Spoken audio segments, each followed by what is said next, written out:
दोस्तों, अगर आप अपने आलस्य से परेशान हैं, आपका किसी भी काम में मन नहीं लगता है, आप अपने काम को कल पर टालते रहते हैं, तो अब आपको अपने आलस्य को लेकर परेशान होने की जरूरत नहीं है।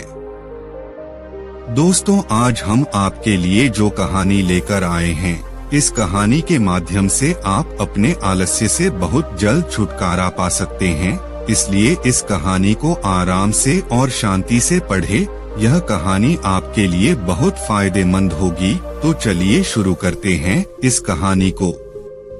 एक बार एक आलसी व्यक्ति ने गौतम बुद्ध से कहा, मुनिवर, मैं बहुत आलसी हूँ, जिसके कारण मैं अपने जीवन में जो करना चाहता हूँ वह नहीं कर पाता, इसलिए मुझे कोई रास्ता बताएं।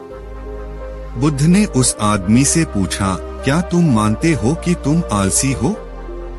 तो उस व्यक्ति ने बुद्ध से कहा, हाँ मुनिवर, सिर्फ मैं ही नहीं बल्कि मेरे पूरे गांव के लोग कहते हैं कि मैं आलसी हूँ। बुद्ध ने उस व्यक्ति से कहा, लेकिन क्या आपके पास कोई सबूत है कि आप आलसी हैं? उस व्यक्ति ने उत्तर दिया, हाँ। तब बुद्ध उस व्यक्ति से पूछते हैं, क्या आपके पास इसका कोई सबूत है?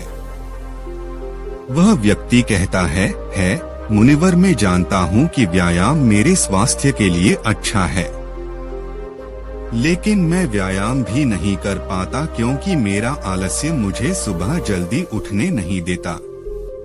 बुद्ध ने कहा, लेकिन क्या तुम्हें पता है आलस्य क्या है? उस व्यक्ति ने कहा, मुझे नहीं पता कि आलस्य क्या है, लेकिन जो भी है वह बहुत बुरा है। बुद्ध ने कहा, सबसे पहले तुम्हें यह समझ लेना चाहिए कि जो भी चीज प्राकृतिक रूप से उसका कुछ न कुछ उपयोग होता है वह बुरा नहीं होता है या अच्छा। आलस्य एक भावना है, यह एक विचार है जो हम अनजाने में खुद से पैदा करते हैं। आदमी ने पूछा, लेकिन यह कैसे है मुनिवर? तो बुद्ध ने कहा कि आलस्य पैदा होता है, इसके दो कारण हैं, पहला शारीरिक और दूसरा मानसिक। जब हम अपने किसी भी भोजन को देते हैं शरीर जिसके अंदर जीवन शक्ति नहीं होती, हमारे शरीर में आलस्य पैदा हो जाता है, क्योंकि यह शरीर ऊर्जा से चलता है और जैसा हम इसे देते हैं यह वैसा ही विचार करता है, यह वैसा ही व्यवहार करता है। हमारे शरीर के अंदर आलस्य का एक और कारण गलत तरीके से बैठा है। गलत तरीके से सोना और गलत तरीके से चलना।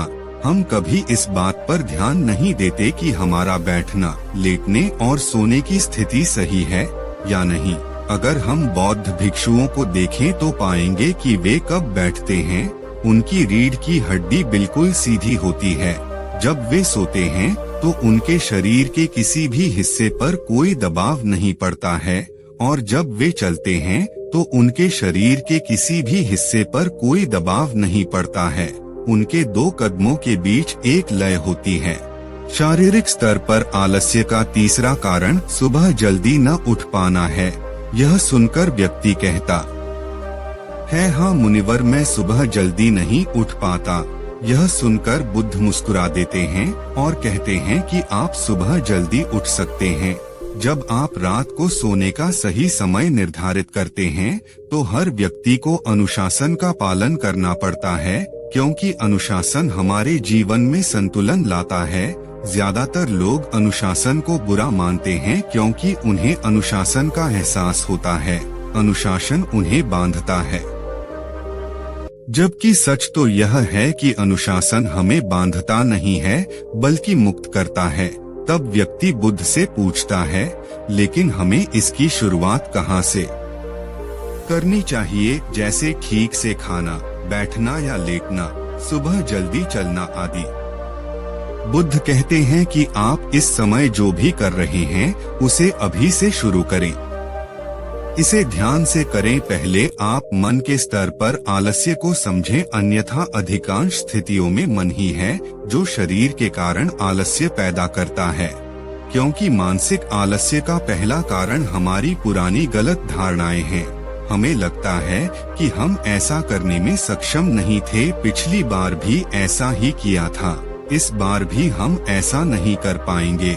जब हम खुद को सक्षम नहीं मानते हैं तो आलस्य अपने आप ही हम पर हावी हो जाता है। दूसरा कारण है छोटे और आलसी लोगों का साथ देना।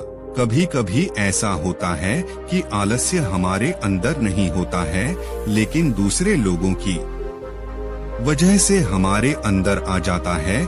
ऐसा होता है क्योंकि हम आलसी लोगों की संगति करते हैं। हाँ मुनिवर, यह बिल्कुल सत्य है, मैंने भी यह अनुभव किया है। तब बुद्ध ने कहा, तीसरा कारण मन की स्पष्टता का अभाव है। मान लीजिए कि आप किसी जंगल में खो गए हैं और शाम हो गई है और आपको नहीं पता कि आपका घर किस दिशा में है, तो क्या हुआ? क्या आप आलसी होकर लेटे रहेंगे या अपने घर की तलाश में कोई रास्ता खोजेंगे?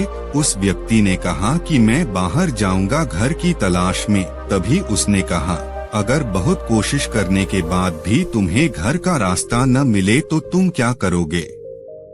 उस व्यक्ति ने कहा, मैं अभी भी इसे ढूंढता रहूंगा, क्योंकि मेरे पास कोई दूसरा विकल्प नहीं होगा। कई विकल्प हैं। अगर किसी के पास एक ही विकल्प है तो उसका दिमाग बिल्कुल खाली होगा। यदि आप व्यायाम नहीं कर पा रहे हैं तो इसका कारण आपके मन में स्पष्टता की कमी है, जिसका आपको भविष्य में सामना करना पड़ेगा। उन रोगों से होने वाली बीमारियां आपको दिखाई नहीं देती। आप उन बीमारियों से होने वाले दर्द को महसूस नहीं कर सकते।